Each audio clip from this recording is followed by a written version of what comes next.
Where's He Now? Okay, Holy War, a weekly discussion of issues where religion meets the public square. Now, this week we have Justin Trottier from the Canadian Secular Alliance and many other things, and Charles McVety, president of Canada Christian College, a social conservative activist and a good fella. How are you both? We're very well. I'm doing great. Excellent, excellent, excellent. Now, that was a song. Was that Lake of Fire? Nirvana. Yeah, that's why I said, where is he now? Where is he? Is he in heaven or is he in hell? Well, I don't know. I'm not God. I bet you've got a rough opinion. I have an opinion, but I cannot determine if someone's in heaven or hell. Tragic life, though. Tragic life and tragic death. Oh, it's terrible. This is a school in Alberta. And do you know of this school? Absolutely. Prairie Bible Institute is a tremendous school. This is, and it's publicly funded. It's a Christian Bible college, but it also has an elementary school, right. And it's where the farmers send their children for boarding school. Okay. It's a very well-respected school that joined a public school board to get funding. Enough. Now, they're in trouble because they get public funding. I mean, my belief is if you're private, pretty much say whatever you want as long as there's no cause for violence. But they take public funding. But what are their views on homosexuality? Oh, well, really, you know what? I'm asking you their views on homosexuality. Yeah, they are against homosexuality, not against homosexuals. And there's a big difference, Michael. There can be. And for the Calgary Herald to put out a headline that says they're anti-gay, no, they're not. Right. They're anti-homosexuality. Are they anti-gay? You love the homosexual, but you don't. I don't care how many homosexuals you love. That's your private affair, Charles. Justin? Well, that's my interpretation, and it's not just this one school. I mean, we tend not to realize that there are a whole class of schools called alternative schools in Alberta, which are 100%, nearly 100% subsidized by the government because they're affiliated with public boards. And some of them teach young earth creationism. Some of them teach anti-gay, anti-gay values. And I think, as you said, Michael, if they're private schools, I have no problem with that. I think we all agree. Yeah. But if they're government schools, if all taxpayers are paying into these schools, I think there's a question as to whether they are fostering a high quality of education, which I think is the right of every child. What about Catholic schools in Ontario? $5 billion. Should you withdraw all funding of Catholic schools?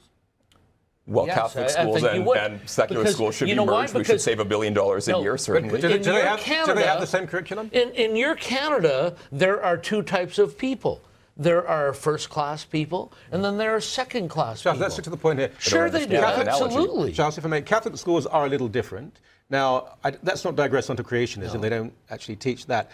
But very few Catholic schools will be accused of being as, how shall I put it, harsh on the gay issue as this particular school. Well, there is no question that the Catholic system teaches that homosexuality is wrong. There's many questions about that. It's self-destructive. You don't know the Catholic system, Charles. Well, I do know the Catholic system. Well, you know that many of the schools would never teach that. Some might. You know what? It's very, very common, and it's part of the teaching right from the Pope all the way down through the Catholic Church to the Catholic school. And that was the test case in the court in Ontario. Yeah, I want to stick to this issue because I think you're trying to muddy the waters, not on purpose. No. But can we put up once again that mission statement from the school? Because I want to refer to that. Can we put that? Because I think this is very specific. By the way, okay, now have a look at this. 15 years after the Supreme Court outlawed discrimination on the basis of sexual orientation. It's unbelievable this is still happening. No, that's someone else. Move on, please. To develop good and proper attitudes towards marriage and the family, and also the understanding skills needed to establish God-honouring homes. So, by the way, that emblem there, if anyone's a soccer fan, it looks a bit like Leeds United, but that's another issue. They are very specific. That didn't really quite convey it about this issue. Again, sure. As the Bible is. I know, Charles, they've got a perfect right. I defend them. Sure. I just think that if public money is going into that, do we then say, well, hold on, are they the values of Canada? But can we broaden this? Because it's not just about their views on homosexuality. Part of their mission, it says it right on their principles, is that they want to foster Christ-centered learning, that they want to encourage children to join churches and make sure that families bring up their kids in a Christian way. But is this part of the mandate of a public school system, or should this be done by private churches? That's my question. Why are we funding what I would call religious indoctrination? There's nothing necessarily wrong with bringing your children Justin, up in a religious environment. If you say that this can only be in a private context, what you're really saying is, if you're rich, you can send your kids anywhere. If you're not rich, do what you're told. Sure. I mean, isn't that the reality of it? Sure, and that is the reality the of it. But rich people have all sorts of privileges. That doesn't make it acceptable. What you're saying is, and you're a man of the left, relatively speaking, is that wealthy people can choose wherever their kids go, whatever religion. But if you happen to be an evangelical or a Jew or a Muslim and you're not wealthy, you go to the public system or else. Well, that's not very fair or Canadian either, is it? Let me respond. It's a good question. It's fair. I would rather see one strong public system where all kids are welcome, where no kid is discriminated against because they're gay, because they're a member of the wrong religion, where they're why would a gay system. kid or a non-Christian parent send their children to such a school? Isn't that the answer?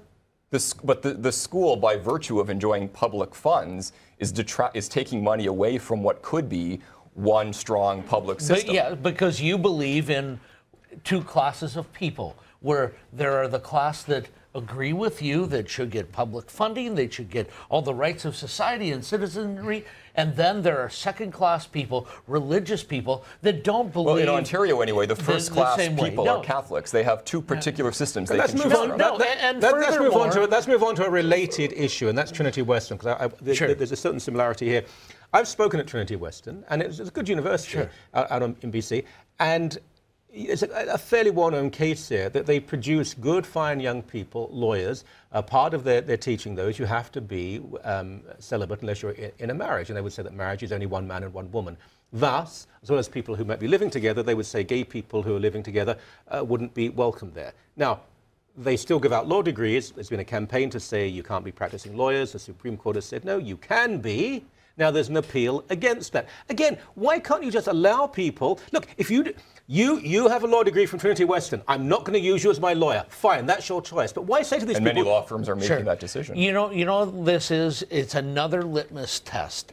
And this is the radical left throughout history. It always has a litmus test that if you don't agree with us, then you are not going to have a first-class position in this country. And that litmus test now is if you are in favor of homosexuality. If you're not, then step aside. You can have any views on that is not a free country. That is not a free Canada. That is something that we have fought against from generation to generation. This is not a question about whether Christians who believe in whatever they want to believe about homosexuality can't be great lawyers, can't get a law degree and practice law. This is about a particular institution, an institution that operates in the public square in the sense that lawyers have to be accredited by the government, through provincial law societies. Judges, which judge all of us, have to be lawyers. So law is not private. Law is thoroughly public. So I think that puts an interesting spin on it. The question for me is, the Minister of Advanced Education in BC said that in making his decision to accredit Trinity Western, it was outside of his sphere of interest or jurisdiction to consider whether that covenant was in fact violating the Charter and the Human Rights Commission of BC. I think that's ridiculous. Let me put this to you. This would mean because it wasn't. Hold on. This would mean that Martin Luther King, Gandhi, the Dalai Lama, Barack Obama just a few years ago, none of them actually could have been lawyers because they would all agree with this school that marriage was the union of one man and one woman. Can't we just be a little bit more, I don't know, democratic and genuinely liberal in our attitudes and say, if you believe that, we may agree or disagree, but you can be a lawyer and then the chips will fall where they will? No, I disagree with that analogy. People can have that belief. The question is whether they can't be lawyers. No, let me just finish. Hold on. The question is whether that law school can have that as a criteria of accepting applicants. You're being disingenuous. No, you're being disingenuous. You're saying you can believe that, just know your place. I mean, why can't we have a society block other people from joining the law school? Tolerant? Why can't we have tolerance? This is the mantra of the left. But then when it comes to anybody that doesn't agree with their precepts, with what they believe in, then all of a sudden they say, no, you cannot be this, you cannot get that, you cannot hold this position, you cannot get funding. For discrimination. Then you can't just cloak yourself in religion and say that my private business can therefore ban blacks. Your attacks have been tried. I'd like you to respond to that, though. Been found does religion give you a free pass to put in place any kind of policies that violate the Constitution? It's not discriminatory to say that we are against adultery or that we believe that marriage the sex should be reserved for marriage, and that marriage is one man and one woman. That is not discriminatory. That You're is right. a teaching. By law, it's not discriminatory. No, but once you start creating a queer quota and saying that if people want to have homosexual relations, queer quota. That's how it's been referenced. Justin, again, let's be realistic here, and let's put aside the extremism. Why would any gay student want to go to Trinity Western? There are some gay students that do go to Trinity Western. Justin, come on, this is me. No, be realistic. They've tried to start a student society. Why would any gay kid say, I want to be a lawyer, you know what, I want to go to Trinity Western? Don't be ridiculous. They have that right to do that. There are so many law schools. Allow one or two to be evangelicals. In your love of pluralism and liberalism, can you not see that you have to allow opponents to breathe and live and be? And what about, I don't know, Sharia law-based law schools in Canada? Well, Sharia law is directly contrary to the fundamentals of Canadian law and virtues. That's very different from a system based on Christian ideals. I would suggest that Christian law, biblical law, is not exactly on the same page as Canadian law. And in fact, that's an interesting point, because if Trinity Western is actually basing their teachings on biblical law, whatever that would be, then they're clearly violating Canadian law. And if they're not, then they're violating their own code. They haven't violated any Canadian law. They haven't been charged with any type of crime, or they haven't been sued in any way that negates their position at the table. And therefore, in a free and democratic society, they must be permitted freedom. But unfortunately, in the left society, because they're going to grant whoever they wish. The best thing about society is a good bit of commercialism.